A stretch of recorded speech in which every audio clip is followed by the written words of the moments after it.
Hello again, it's JH Coaching, and I'm here today with Karen Darke, who I think we didn't first meet in 2009, but we first met properly in 2009, and Karen was the first person I coached, and she's had quite a lot of success and now Paralympic champion in 2016 in Hancycling.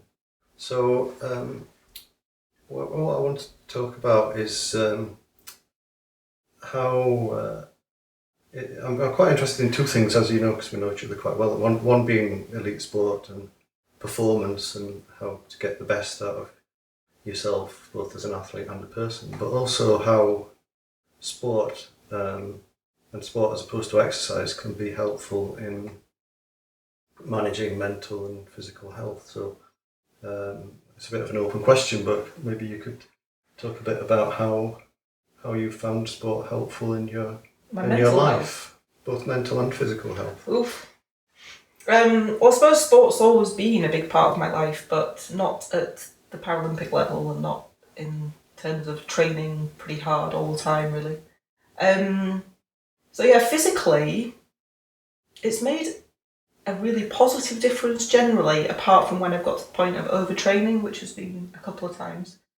But I can think back to when I had a kind of regular job before I was a full-time athlete, and I was sat in an office at a desk all day, and I used to get an immense amount of shoulder pain and just pain generally in my body from sitting still all day. So I kind of have a belief that we're not really designed to be stationary beings, and therefore being active and having sport as part of your daily life is massively beneficial for physical health.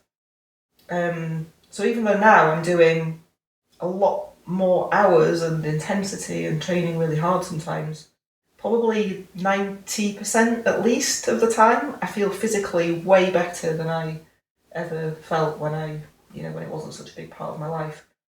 There are, as I say, the times when I'm training really hard or push it a bit too hard and haven't kind of quite picked out my limit and have ended up getting a bit injured or overtrained, and then things can get quite painful. But I've kind of learned that now, and now I know that's a sign to back off and get some recovery.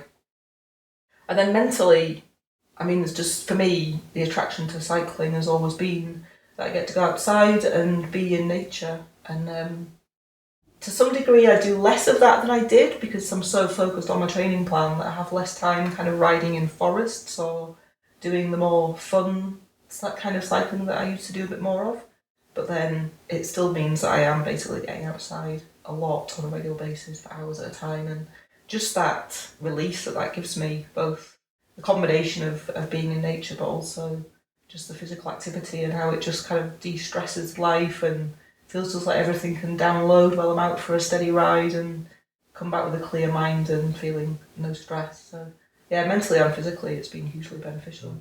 Yeah, good.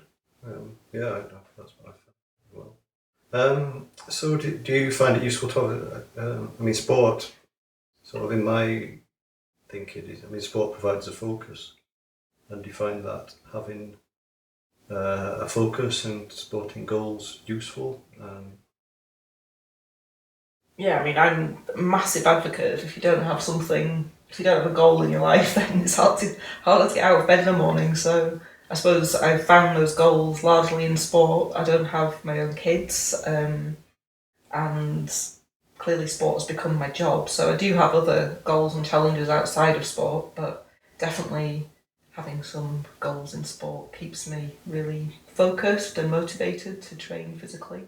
And I'm a little bit scared of when I stop being a Paralympic athlete sort of full time, because I don't know how to redefine things afterwards. I don't know how I'll find new physical goals that are still as interesting, and I guess they maybe won't be as challenging, but maybe in a different way. But I noticed that I'm kind of delaying that decision as long as possible because I'm a little bit anxious about not having the physical goals anymore and finding a way forward with that. But well, you're still performing quite well.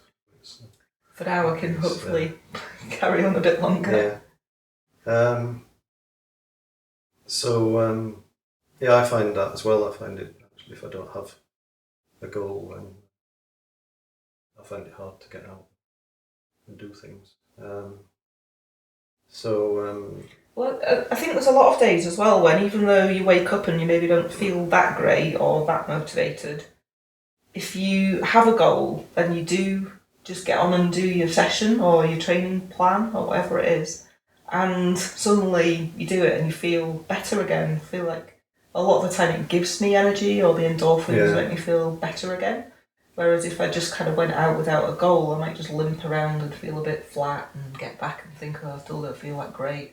Whereas just pushing yourself a little bit and really getting the blood pumping, sometimes it makes me feel so much better. Yeah, and sometimes certainly I find that if you doing something day in and day out, as opposed to just perhaps when you feel like it, can that can actually make a difference. But it's without having a reason to go out on the days that you may not feel like it.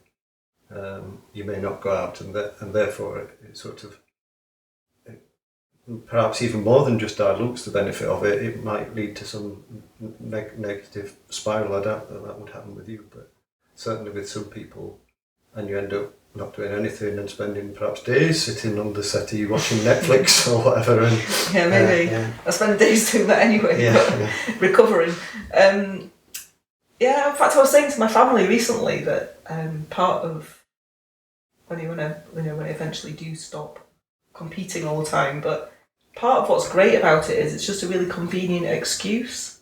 So there's times when I would want to go out and do something, but you'd feel like obliged to do something else, or there's pressures from other parts of life that you feel you should do that. But when it's your job or you have a focus, then it's like, well, I kind of have to, because otherwise I'm not going to be ready for it. So it's like a convenient excuse to use with everybody else as well sometimes. Maybe it's just an avoidance of some other things in life. But I see that with other people. Like my brother's got a family, 3 young children, and he sets himself intermittent goals like doing an Ironman or a half Ironman or some swim challenge.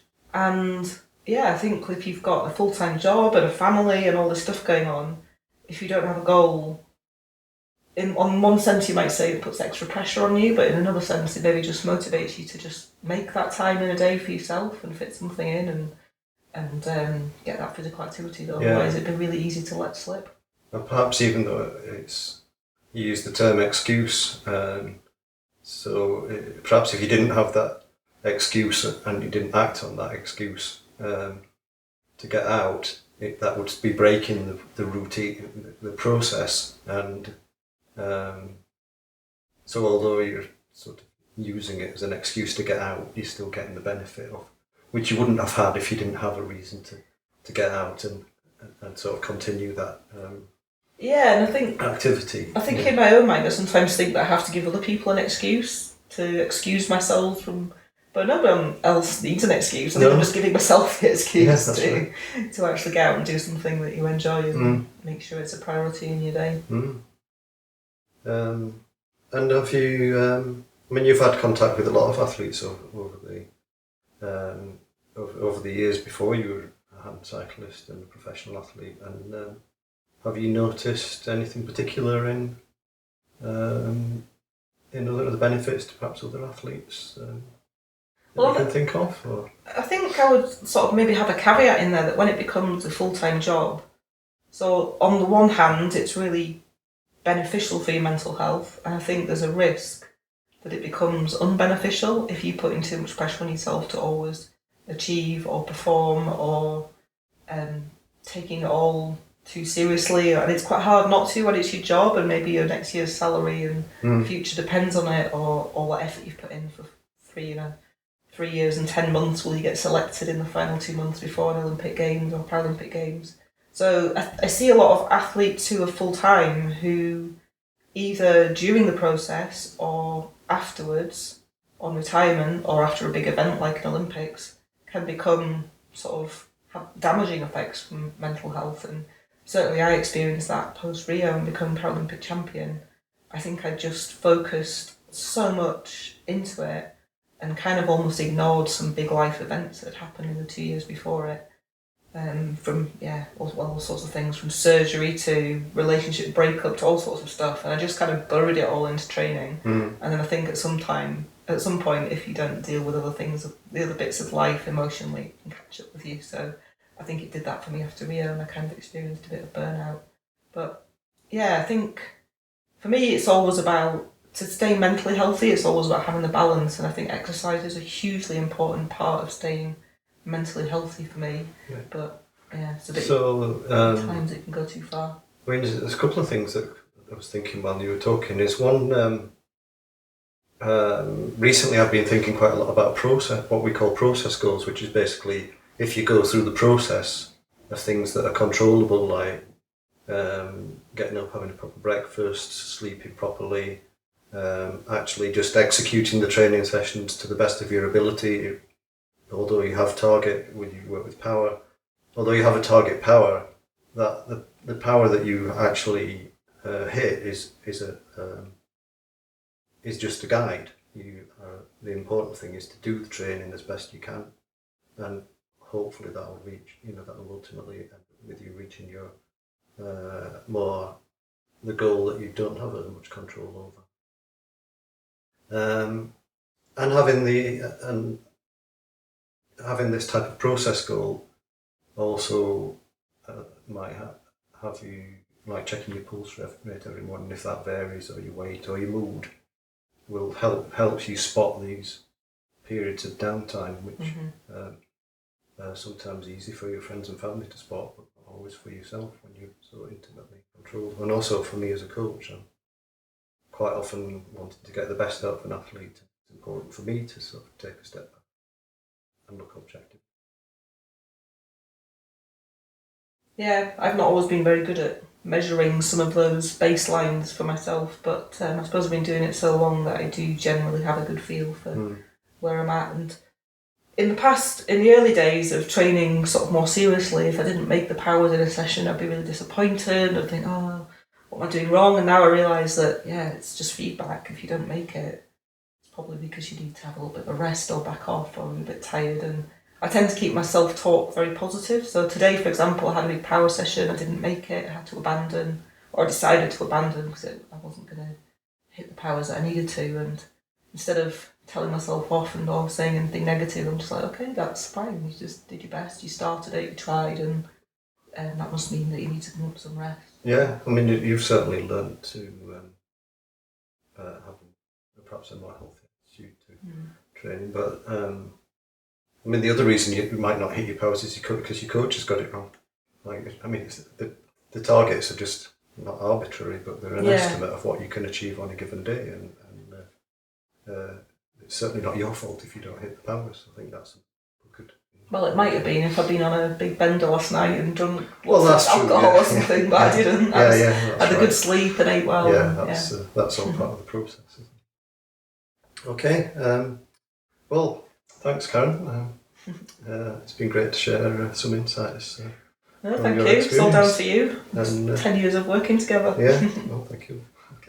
Okay. Well, hopefully you've enjoyed this and found it useful, and if so, I'll try and do some more. Just let me know. Thumbs up. And if you don't like it, give it a thumbs down and let me know why, and if you want to. And subscribe if you're interested in more videos and more insights into how I work and the athletes I work with. Okay, bye. Bye.